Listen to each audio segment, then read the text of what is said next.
नवंबर 1969। लौकिक को अलौकिक में परिवर्तन करने की युक्तियाँ। संपूर्ण समर्पण जो हो जाता है उसकी दृष्टि क्या होती है?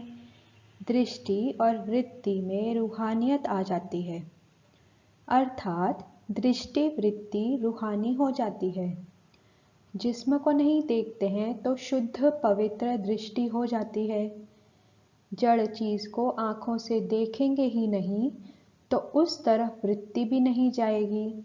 दृष्टि नहीं जाएगी तो वृत्ति भी नहीं जाएगी। दृष्टि देखती है तब वृत्ति भी जाती है। रूहानी दृष्टि अर्थात अपने को और दूसरों को भी रूह देखना चाहिए। जिस्म तरफ देखते हुए भी नहीं देखना है, ऐसी प्रैक्टिस होनी चाहिए। अपने में परिवर्तन करने के लिए जो लौकिक चीज़ें देखते हो या लौकिक संबंधियों को देखते हो, उन सभी को परिवर्तन करना पड़ेगा। लौकिक में अलौकिकता की स्मृति रखेंगे। भल लौकिक संबंधियों को देखते हो, लेकिन यह समझो कि अब हमारी यह भी ब्रह्मा बाप के बच्चे पिछली बिरादरी है। लौकिक संबंधी भी ब्रह्मावंशी है, लेकिन वह नज़दीक संबंध के है, वह दूर के है। इसी रीति कोई भी लौकिक चीज़ देखते हो, दफ्तर में काम करते हो, बिजनेस करते हो, खाना खाते हो, देखते हो, बोलते हो, लेकिन एक एक लौकिक बात में अलौकिकता हो। इसी शरीर के कार्य के लिए चल रहे हो तो साथ साथ समझो, इन शारीरिक पांव द्वारा लौकिक कार्य तरफ जा रहा हूँ, लेकिन बुद्धि द्वारा अपने अलौकिक देश कल्याण के कार्य के लिए जा रहा हूँ। पांव यहाँ चल रहे हैं, लेकिन बुद्धि याद की यात्रा में। शरीर को भोजन दे रहे हैं, लेकिन आत्मा को फिर याद का भोजन देते जाओ। यह याद भी आत्मा का भोजन है। जिस समय शरीर को भोजन देते हो, ऐसे ही शरीर के साथ में आत्मा को भी शक्ति का, याद का बल देना है। लौकिक में रहते हुए भी हम लोगों से न्यारे हैं।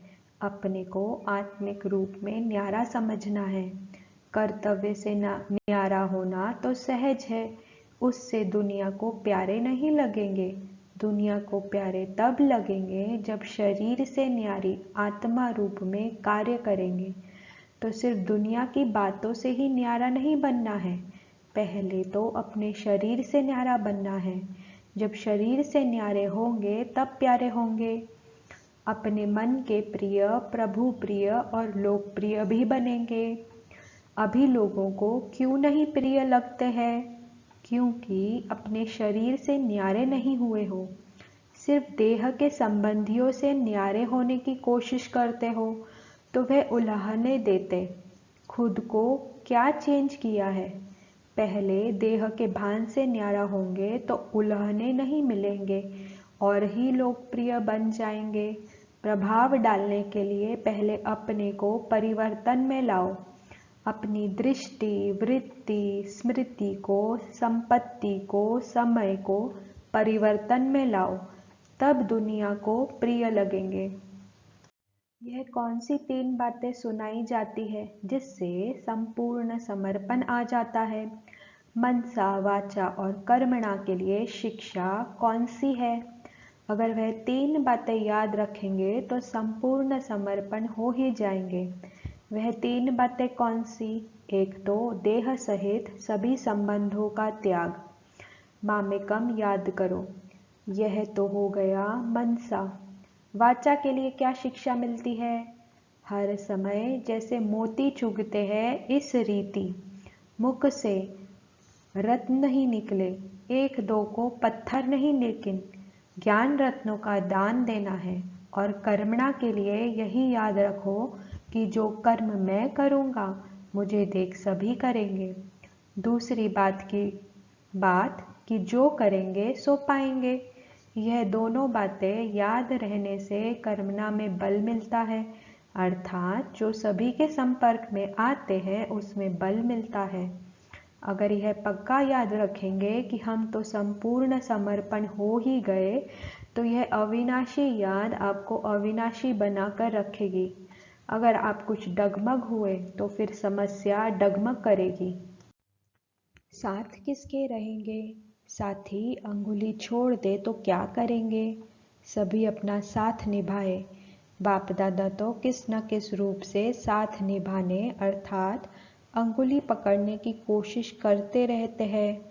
इतने तक जो बिल्कुल सांस निकलने तक, सांस निकलने वाला भी होता है तो भी जान भरते हैं।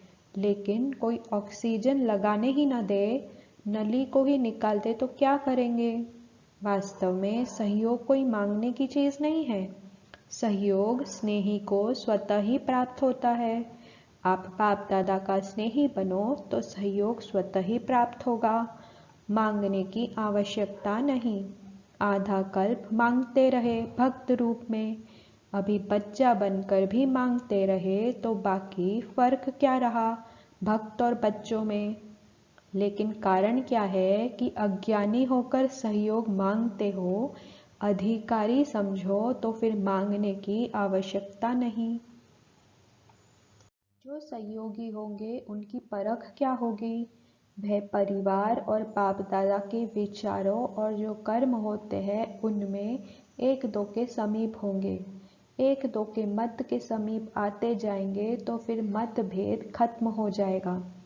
जो भी संपूर्ण समर्पण होते हैं उनको अपना तन मन धन और समय, यह चारों चीजें कहाँ लगानी चाहिए?